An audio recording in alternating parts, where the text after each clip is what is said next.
नमस्कार। आज हम सीखते हैं कुंडली को देखना। लगन क्या होता है, राशि क्या होती है, भाव क्या होते हैं, कितने भाव होते हैं। तो यह जो चित्र प्रस्तुत है इसमें 12 भाव बने हुए हैं। आप चित्र में देख सकते हैं, बीच में लिखा हुआ है प्रथम भाव, उसके आगे लिखा हुआ है द्वितीय भाव, उसके आगे लिखा है तृतीय भाव, चतुर्थ भाव, पंचम भाव, ऐसे करके 12 भाव हैं। फिर उनका विश्लेषण भी लिखा हुआ है कि इसमें ये और देख सकते हो। तो प्रथम भाव में तन देखा जाता है। तन रूप, रंग, विनम्रता, आत्मा का तेज। इस भाव का कारक सूर्य होता है। इसे लग्न कहते हैं। लग्न क्या होता है? पृथ्वी गोल गोल घूमती रहती है और जन्म के समय धरती के पूरब में, आपका जहाँ पर जन्म हो रहा है उस जगह के पूरब में जो राशि पड़ रही होती है वो लगन कहलाती है। यानी जैसे ही आपका जन्म होता है आपको पूरब की ओर से एक बहुत तगड़ा गुरुत्वीय झटका लगता है। उस झटके को लग्न कहते हैं। लग्न मतलब लगना। क्या लगा? झटका लगा। क्या झटका लगा? गुरुत्व का झटका लगा। उस झटके से आपका आकार बनता है और उसी से आपकी रंग रूप बनता है। रंग रूप जेनेटिक भी आता है और उस लगन के हिसाब से भी देखा जाता है। तो लगन समझ में आया आपको? प्रथम भाव लगन का होता है। आप कुंडली ऐप से जब भी अपना कुंडली निकालेंगे तो उसमें इसी स्थान पर जो भी राशि पड़ रही होगी या जो भी नंबर लिखा होगा, 1 2 3 4 5 6 7 8 9 10 11 12, जो भी लिखा होगा वो आपका लग्न होगा। मान लो पहले भाव में 12 लिखा है तो 12 नंबर होता है मीन का, तो मतलब हो गया मीन लग्न है। अगर वहाँ पर 7 लिखा है तो 7 होता है तुला का, तो आपका तुला लग्न हो गया। 1 नंबर लिखा हुआ है तो वो मेष लग्न हो गया।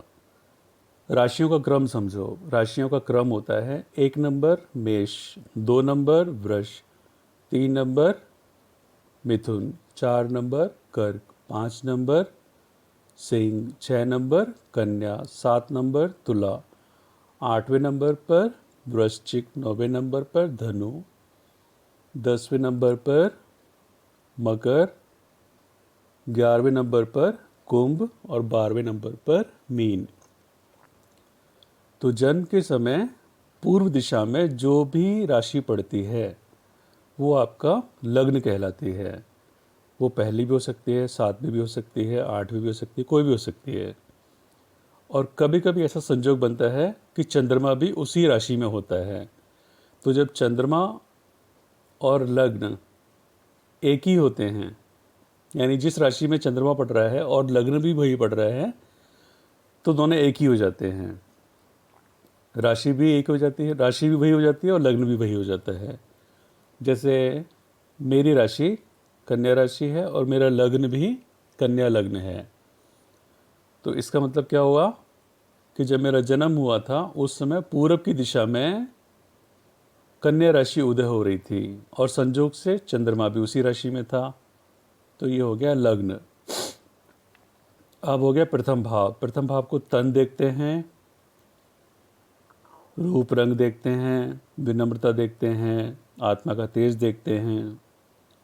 इसके बाद आता है बाईं ओर को चलो तो धन। दूसरा भाव धन का भाव है। चित्र में लिखा हुआ है ना, धन भाव, द्वितीय भाव। द्वितीय भाव, इसका कारक क्या होता है? गुरु होता है। गुरु मतलब ठंडक, गुरु मतलब ज्ञान, ज्ञान मतलब संस्कार। तो धन कमाना है तो संस्कार उच्च करो, क्योंकि संस्कार ही मूल निधि है। ज्ञानियों का जो मूल धन होता है वो संस्कार ही होता है। ज्ञान से संस्कार बनते हैं। जिसके संस्कार जितने अच्छे, जितने उच्च होते हैं, वह उतना ही धनवान माना जाता है। और अज्ञानियों का धन गांधी जी होते हैं, रुपये होते हैं। वो रुपयों के पीछे भागते रहते हैं और जीवन भर रोते रहते हैं। और ज्ञानी लोग संस्कार के पीछे भागते हैं, ज्ञान के पीछे भागते हैं, गुरु के पीछे भागते हैं। और गुरु मतलब ज्ञान, और ज्ञान कब आता है? जब मन में ठंडक होती है, शीतलता होती है, विनम्रता होती है, जिज्ञासा होती है, तब ज्ञान आता है। और ज्ञान से संस्कार बनते हैं। तो सर्वोच्च संस्कार धारण करो। तो द्वितीय भाव का कारक हुआ गुरु, यानी संस्कार। संस्कार से ही ज्ञान आता है और ज्ञान से ही संस्कार बनते हैं। यानी पहले हमारे संस्कार थोड़े थोड़े होते हैं, अगर वो अच्छे होते हैं तो वो हमें ज्ञान की ओर ले जाते हैं कभी ना कभी। उच्च संस्कार हैं तो जल्दी ज्ञान की ओर ले जाते हैं। सर्वोच्च संस्कार हैं तो जन्म से ही ज्ञानी हो जाता है बच्चा। और नहीं तो किसी गुरु से जुड़ो, ज्ञान लो, संस्कार पाओ, तब धन की ओर भागो। तो द्वितीय भाव का कारक ठंडक है। ठंडक यानी गुरु। गुरु ठंडक देते हैं, गुरु शीतलता देते हैं। गुरु का प्रभाव इतना शीतल होता है कि आप ठंड के दिनों में भी यदि वो सर के ऊपर सुबह पड़ रहे हो तो आप उसको अनुभव कर सकते हो। एक अलग ही शीतलता होती है गुरु में, बहुत तीव्र शीतलता होती है। तो द्वितीय भाव का कारक हो गए गुरु। इसलिए गुरु को बनाया गया है क्योंकि संस्कार रूपी धन पाने के लिए मन में ठंडक आवश्यक है। फिर आता है तृतीय भाव, जो कि भाई का भाव है। भाई बहन, कुटुंब। भाई बहन का है, कुटुंब शायद दूसरा भाव है, देख लेना उसमें क्या लिखा हुआ है। इसका कारक मंगल होता है, गर्मी होता है। पराक्रम करना है तो हल्की गर्मी रखनी होती है। तो सीधे गर्मी रखोगे तो हानि उठाओगे। पहले द्वितीय भाव में संस्कार उच्च करने होते हैं, उसके बाद तृतीय भाव में हल्की गर्मी रखकर पराक्रम करने होते हैं। और भाई, मित्र, बहन, इनका सहयोग लेकर, इनकी संख्या बढ़ाकर संसार में पराक्रम करना होता है। चौथा भाव होता है, आगे लिखा हुआ चौथा भाव। तो चौथा भाव माता का भाव होता है, घर का भाव होता है, गाड़ी का सुख होता है। इस भाव में जो भी लिखा हुआ है उनका अध्ययन इससे करेंगे। और इसका कारक होते हैं चंद्रमा। तो घर कब अच्छा बनता है? जब मन में तरह तरह के विचार आते रहते हैं, अलग अलग विचार आते रहते हैं, तो आप घर में अलग अलग तरह की चीज़ें लाते रहते हो। तो माता जो है वो घर को बनाती है। माता अपने मन में अलग अलग तरह के विचार उत्पन्न करती है और घर में अलग अलग तरह की चीज़ें ला के रखती है, तो घर एक सुखी संपन्न घर बनता है, संपन्नता आती है मतलब। तो सुख तो गुरु से आता है, संपन्नता मन के बदलाव से आती है। चंद्रमा मन का कारक होता है। चंद्रमा मन में बदलाव करता रहता है। चंद्रमा जब घटता रहता है, बढ़ता रहता है, तो उसकी ठंडक भी कम होती रहती है, ज़्यादा होती रहती है। वो किसी गर्म ग्रह के संजोग में आ जाता है या गर्म नक्षत्र के सामने आ जाता है तो धरती पर गर्मी ला देता है, तो हमारे विचार अलग तरह के हो जाते हैं। तो जब विचार अलग तरह के हो जाते हैं तो हम अलग तरह की चीज़ें पाने के लिए दौड़ते हैं। फिर जब ठंडे हो जाते हैं, मान लो ठंडे ग्रह के सामने आ गया, तो धरती पर चंद्रमा ठंडक ला कर रख देता है, तो ठंडक के विचार हो जाते हैं, शीतल विचार हो जाते हैं, तो अलग तरह की चीज़ें लेके आता है। तो इस तरह से मन के बदलाव से घर में अलग अलग तरह की चीज़ें आती हैं। तो घर का कारक जो हो गया, यानी चतुर्थ भाव का कारक जो हो गया, वो चंद्रमा हो गया। घर सब कुछ सजाना है घर में, तो अलग अलग तरह की रुचि, अलग अलग इच्छाएं बनानी होगी। लेकिन ज़्यादा इच्छाएं बनाओगे, सामर्थ्य से ज़्यादा इच्छाएं बनाओगे तो तनाव आ जाएगा और फिर आपको रोग हो जाएगा। तो थोड़ा सा संभाल के चलना होता है। अपनी पीली चादर देख के चलना होता है। फिर पंचम भाव पुत्र का होता है और बुद्धि का होता है, विद्या का होता है। तो विद्या कब अच्छी होगी? जब हमारा मन ठंडा होगा। मन ठंडा होगा तभी तो हम सही से पढ़ाई में मन लगाएंगे। और संतान कब अच्छी होगी? संतान तब अच्छी होगी जब पति पत्नी के प्रति ठंडा व्यवहार रखेगा, पत्नी भी ठंडा व्यवहार रखेगी। अगर वो लड़ते रहेंगे या उन पर उनके सास ससुर अत्याचार करते रहेंगे तो उनकी संतान बिगड़ जाएगी। मैंने कई किन्नरों को देखा है, उनकी कुंडली या उनके माता पिता का विश्लेषण किया तो पाया कि उनके अंदर जो विकृति आई है वो इसलिए आई कि उनके माता पिता का उस समय झगड़ा हुआ जब वो गर्भ में थे। वो किन्नर जब गर्भ में था तो उसके माता पिता का झगड़ा हुआ था। तो किसी के एक टेस्टिस रह जाता है, एक वृषण रह जाता है, किसी के मतलब अलग अलग तरह की विकृतियाँ आ जाती है। फिर तो ठंडक रखो। संतान उत्पन्न करने चल रहे हो तो घर में मतलब व्यवहार में शीतलता रखो पत्नी के प्रति, और पत्नी भी शीतल रहे, वो भी उग्र व्यवहार न करे। तो इस तरह से संतान का कारक गुरु हो गया और विद्या का कारक भी गुरु हो गया। गुरु क्या देते हैं? ठंडक देते हैं। तो पंचम भाव का कारक किसको बनाया गया? गुरु को। छठा भाव रोग और शत्रुओं का होता है। इसका आकलन कर पाना सही से बहुत गहरे अध्ययन के बाद हो पाता है। इसका कोई कारक नहीं है और इसको समझना थोड़ा सा टेढ़ा पड़ता है। फिर आता है सातवां भाव। सातवें भाव में शत्रु और रोग जो हैं वो गुरु से कम होते हैं। वैसे अगर आपका गुरु बलवान है, आपने ज्ञान अच्छा लिया है, आप में आयुर्वेद की समझ अच्छी है, आपके संस्कार अच्छे हैं, तो आपके शत्रु कम हो गए और आपका रोग भी कम हो गए। तो देखा जाए तो छठवां भाव गुरु से ठीक होता है। पर फिर भी कहीं कहीं शत्रुओं को हटाने के लिए गर्मी भी चाहिए होती है। तो सही से कह नहीं सकते कि आपको कौन सा भाव, कौन सा ग्रह बलवान करना पड़ेगा। फिर सप्तम भाव होता है पत्नी का, लड़के की कुंडली में पत्नी का और लड़की की कुंडली में पति का। पहले भाव के सामने जो पड़ रहा है वो सप्तम भाव है। चित्र में लिखा भी हुआ है ना, सप्तम भाव जाया का भाव। तो इससे मुख्य रूप से पत्नी या पति देखते हैं। तो लड़की की कुंडली में यहाँ पर गुरु को कारक बनाया गया है। गुरु को कारक बनाया गया है मतलब पत्नी को अपने पति को गुरु मानना है, चाहे वो जैसा भी हो, चाहे वो रावण जैसा दुराचारी हो, व्याभिचारी हो, राक्षस हो या देवता हो, जैसा भी हो उसको गुरु मानना है। अच्छा हो तो बहुत ही अच्छी बात है और बुरा हो तब भी मानना है। क्यों? क्योंकि वो पुरुष एक शक्ति होती है। स्त्री पुरुष का विरोध करेगी तो उससे उत्पन्न जो मानसिक तनाव होगा वो उसके शरीर को हानि पहुंचाएगा। उसमें सिस्ट बनेगी, उसमें कैंसर बन सकता है, थायराइड बन जाएगा, कई तरह की बीमारियां बन जाएंगी।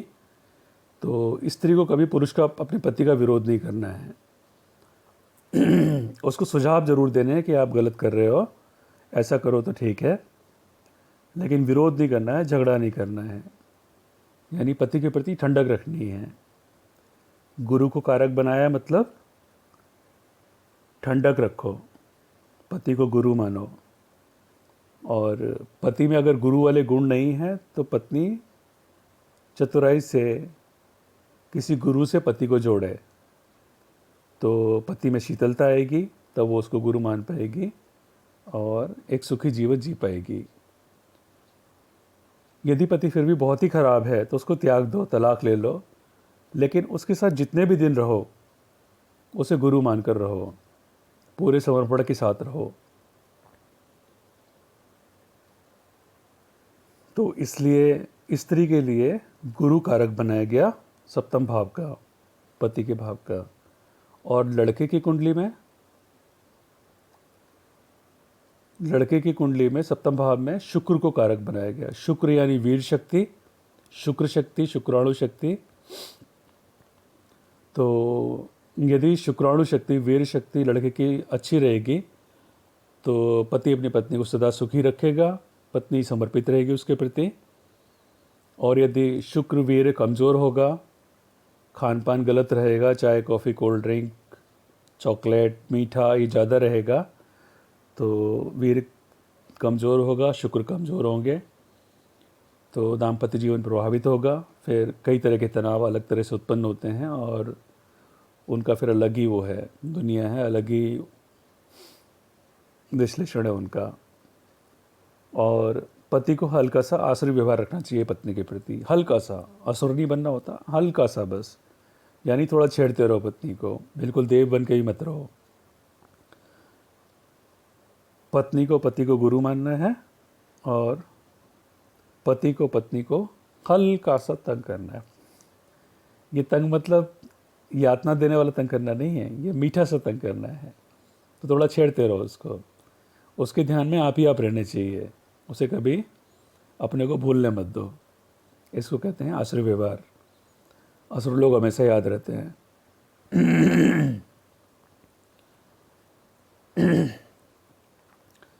तो यह था सप्तम भाव का विश्लेषण। फिर अष्टम भाव मृत्यु का भाव होता है। ठंडे राशियों में ठंडे ग्रह परेशान ज़्यादा करते हैं और गर्म राशियों में गर्म ग्रह जो होते हैं वो ज़्यादा परेशान करते हैं। तो इसका विश्लेषण भी सही से कोई कर नहीं सकता। फिर आता है नवा भाव। नवा भाव भाग्य का होता है, भाग्य का, धर्म का, पिता का। पिता के दो भाव होते हैं, नवा और दसवां। तो नवा भाव पिता का क्यों बनाया गया? क्योंकि घर में धर्म जो है वो पिता ही कमा के लाता है। यदि पिता ने घर में धर्म नहीं कमा के लाया तो समझ लो पितृदोष है। तो और उसका भाग्योदय नहीं होगा। यदि घर में धर्म नहीं है, बच्चे में धर्म नहीं है, आपके अंदर धर्म नहीं है, तो आपका भाग्योदय भी नहीं माना जाता।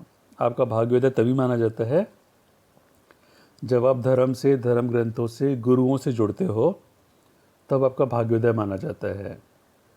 तो भाग्योदय करना है तो धर्म ग्रंथों, गुरुओं से जुड़ो, संतों से जुड़ो, संतों को देखो, संतों से भक्ति लो और गुरुओं से ज्ञान लो। संत भक्ति के दाता होते हैं। संतों का सदा आदर करना। तो इस तरह से नवे भाव को ठीक किया जाता है।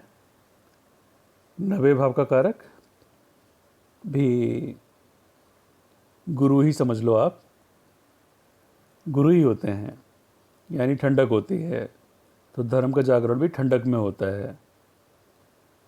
कभी कभी केतु भी हो जाते हैं। जब जीवन में बहुत हानियां होती हैं तब भी व्यक्ति धर्म की ओर आ जाता है। जब उसे समझ नहीं आता कि मैं क्या करूं, तब वो कहीं ना कहीं से ज्योतिषियों के पास पहुंचता है या धर्म गुरुओं के पास पहुंचता है। तो कभी कभी केतु भी इस भाव के लिए उदय कर देता है। तो वैसे इस भाव के लिए सूर्य और राहु को बताया जाता है। और पितृदोष सूर्य और राहु की उपस्थिति से देखा जाता है। नवे भाव में अगर सूर्य और राहु पढ़ रहे हैं तो कहा जाता है पितृदोष है, मतलब उसका धर्म गया, उसका भाग्य गया। फिर आता है दसवां भाव। दसवां भाव हो गया, इसमें कोई कारक फिक्स नहीं किया गया है, जिसकी जैसी रुचि हो वो कर्म करे। कर्म करने की रुचि है तो गर्म तरह के कर्म करे, सेना में जाए, मार्शल आर्ट सीखे। ठंडे कर्म करने हैं तो ठंडक रखे मन में। जिस तरह के साधना कर रहा है उस तरह के अपने अंदर गुणधर्म विकसित करे, आहार विहार वैसा रखे, तो उस कर्म में वृद्धि होगी। लेकिन 10वें भाव का कारक पिता को माना गया है। पिता का 10वां भाव माना गया है। क्यों माना गया है? बच्चे की जल्दी उन्नति तभी होती है, तब हो सकती है जब वो पिता का कर्म अपना ले। पिता ने अपने जीवन में, यानी 45 साल की आयु होती है तब वो बच्चा जब काम करने लायक बनता है तब पिता की आयु 45 साल की होती है, लगभग 45-48। तो तब तक पिता बहुत कुछ सीख चुका होता है। यदि बच्चा पिता का ही कर्म अपनाएगा तो पिता अपने बच्चे को पूरा मार्गदर्शन दे सकता है और अपना सारा ज्ञान बहुत जल्दी उसको दे सकता है। पिता के कर्म की नीतियाँ बहुत जल्दी समझा सकता है। इसीलिए वर्ण व्यवस्था बनी और पीढ़ी दर पीढ़ी एक ही काम करने की प्रथा बनी। एक ही जात में रहना, जात मतलब कर्म होता है। जात मतलब यादव के नाम पर वोट देना या चौहान के नाम पर वोट देना नहीं होता। जात मतलब एक कर्म को अपनाना और उसी कर्म में जल्दी से परिपक्व हो जाना होता है। जात व्यवस्था ये होती है। तो ये अच्छी होती है। इससे बच्चे जल्दी बड़े हो, मतलब जैसे 20-22 साल के होते हैं तब तक वो अपने पैरों पर जल्दी से खड़े हो जाते हैं। जल्दी पैरों पर खड़े हो जाते हैं तो उनकी जल्दी से शादी हो जाती है, और जल्दी शादी हो जाती है तो बच्चों को भी वो जल्दी पाल लेते हैं। माता पिता भी जवानी में दादा दादी बनने का सुख भोग लेते हैं। और जब ये जातक 45-50 साल का होता है तब तक शादी करके निश्चय हो जाता है, फ्री हो जाता है जीवन के बोझों से, गृहस्थ जीवन के जो उत्तरदायित्व होते हैं उनसे फ्री हो जाता है। तो पिता का कर्म अपनाने के बहुत लाभ होते हैं। इसीलिए पहले ज्ञानी लोग होते थे और वो पिता का कर्म अपनाते थे। इसलिए पीढ़ी दर पीढ़ी एक ही काम करने की प्रथा बनी थी। पर फिर भी घर में अलग अलग राशियों के लोग जन्म ले लेते हैं। सबकी पिता के कर्म में रुचि नहीं होती, इसलिए थोड़ा थोड़ा अलग भी भाग जाते हैं बच्चे। तो ऐसी बाध्यता नहीं रही कहीं कि पिता का ही कर्म अपनाना है। अपनाओगे तो बहुत अच्छा रहेगा, पिता का सहयोग मिलेगा। तो 10वां भाव इसलिए पिता का बोला गया। फिर आता है 11वां भाव लाभ। तो लाभ भी तभी होता है जब ठंडक होती है, तो इसका कारक भी गुरु हो गए। यदि व्यवहार में ठंडक रखोगे तो लाभ बढ़ता रहेगा, और गर्मी रखोगे तो लाभ रुक जाएगा। अगर बनिया गर्म व्यवहार रखेगा तो उसको लाभ होगा? नहीं होगा। कहीं कहीं हल्की गर्मी का लाभ दे देती है, कभी कभी कुछ मौक़ों पे, जरा थोड़ी देर के लिए, लेकिन लंबे समय तक गर्मी बनाना हमेशा ही नुकसान देता है।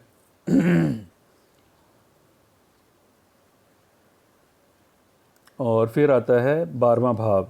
12वां भाव हानि का होता है। इसका कोई कारक फिक्स नहीं है, हानि बहुत तरह से होती है। तो 6वां भाव, 8वां भाव और 12वां भाव, इन 3 भावों को सही से पढ़ पाना किसी के बस की बात नहीं होती। आपके हाथ में केवल गुरु है, आप गुरु को बलवान कर सकते हो। और गुरु बलवान होता है धर्म ग्रंथों को पढ़ने से, गुरुओं से जुड़ने से, संतों की ओर देखने से, संतों को समझने से कि वो भक्ति में क्यों गए, भक्ति अपनाने से, फिर ज्ञान में आने से गुरु बलवान होता है। संस्कारों से गुरु बलवान होता है। गुरु संस्कार ही देते हैं और संस्कार ही गुरु की ओर ले जाते हैं। जिनके संस्कार कच्चे होते हैं वो गुरु की ओर जा ही नहीं पाते, उनका कभी भाग्योदय नहीं होता। तो इसलिए कभी गाली मत देना, कभी शराब मत पीना, मांसाहार से हो सके तो दूर रहना। ये गलत संस्कार हैं। पहले क्षत्रिय भी मांसाहार नहीं करते थे। ये 1980 के बाद से थोड़ा बढ़ने लगा क्षत्रिय में मांसाहार। क्षत्रिय भी शाकाहारी ही होते थे।